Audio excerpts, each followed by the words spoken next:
Meksiko memanas. Negara bagian Jalisco berubah menjadi zona konflik setelah kabar tewasnya salah satu buronan paling berbahaya di dunia narkotika, Nemesio Oseguera Cervantes alias El Mencho.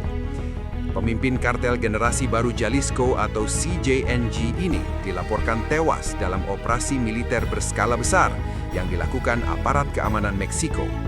Pemerintah menyebut operasi ini sebagai hasil perburuan intelijen jangka panjang dan langkah strategis untuk melumpuhkan salah satu organisasi kriminal paling kuat di negara tersebut. Namun, situasi justru berubah drastis. Tak lama setelah kabar kematian El Mencho menyebar, gelombang kekerasan langsung meletus di berbagai titik. Jalan-jalan utama diblokir, kendaraan dibakar, pos keamanan diserang, tembakan terdengar di sejumlah wilayah. Serangan balasan diduga dilakukan oleh jaringan CJNG yang masih aktif. Aparat keamanan menjadi target utama. Garda Nasional dilaporkan menghadapi perlawanan sengit dalam operasi pengamanan lanjutan.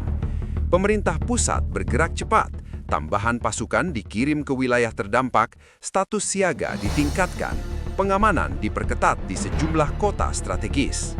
Namun ketegangan belum mereda. Media sosial dibanjiri video kobaran api dan baku tembak yang viral dalam hitungan menit.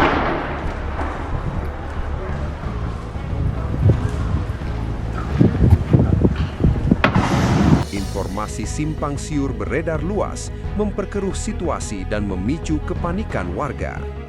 Pertanyaan besar kini muncul, apakah ini benar-benar akhir dari dominasi CJNG?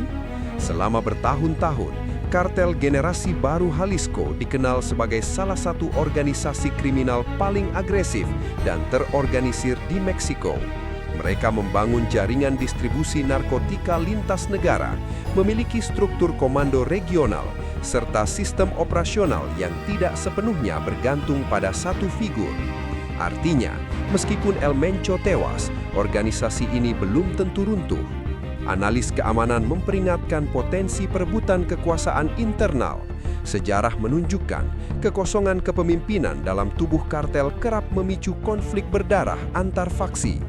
Tak hanya itu, kartel pesaing juga bisa memanfaatkan situasi ini untuk merebut wilayah strategis, termasuk jalur penyelundupan dan pusat distribusi utama.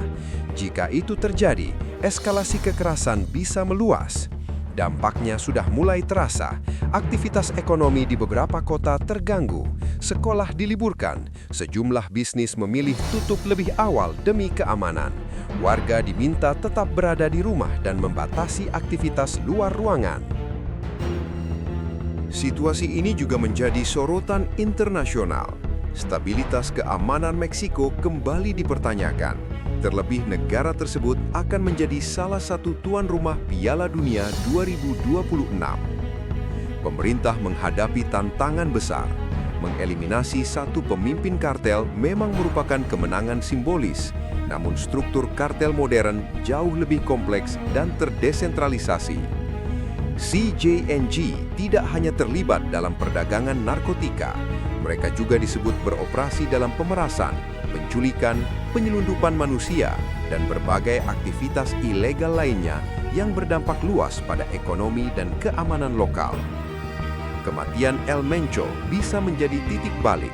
Namun apakah ini awal dari stabilitas atau justru pemicu babak baru konflik yang lebih luas? Meksiko kini berada dalam fase krusial. Aparat keamanan bersiaga penuh. Pemerintah berupaya mengendalikan situasi, sementara warga hanya berharap satu hal, keamanan dan ketenangan kembali pulih.